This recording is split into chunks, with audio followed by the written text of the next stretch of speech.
السلام عليكم متابعي قناة المغرب زين البلدان.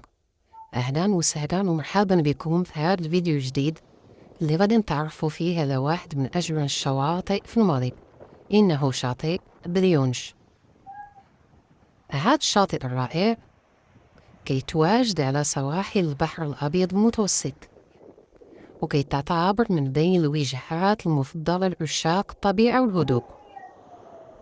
إلا كنتي كتحب البحر والمناظر الطبيعية الخلابة، فشاطئ بريونش غادي يكون الوجهة المثالية بالنسبة لك، حيث الرمال ديالو بيضاء ونقية والمياه ديالو زرقاء وصافية.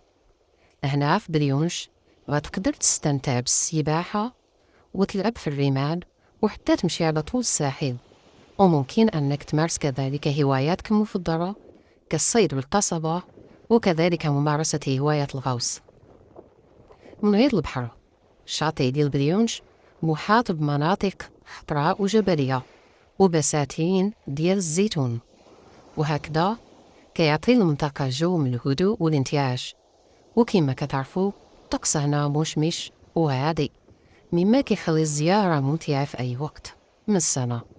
وما تنساوش الشاطئ كيستقبل الزوار ديالو بكثرة في فصل الصيف، ولكن حتى في المواسم الأخرى كيبقى مكان مناسب للهدوء مناسب للهروب من صخب الحياة اليومية والتمتع بجمال الطبيعة.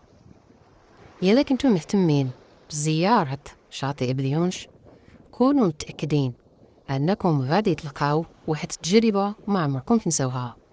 كتمنى أن هذا الفيديو يعجبكم، وديروا له لايك وتشاركوه مع الأصدقاء ديالكم وتخليو تعاليقكم. شكرا لمتابعتكم، ونتلاقاو إن شاء الله في فيديو جديد، والسلام عليكم ورحمة الله.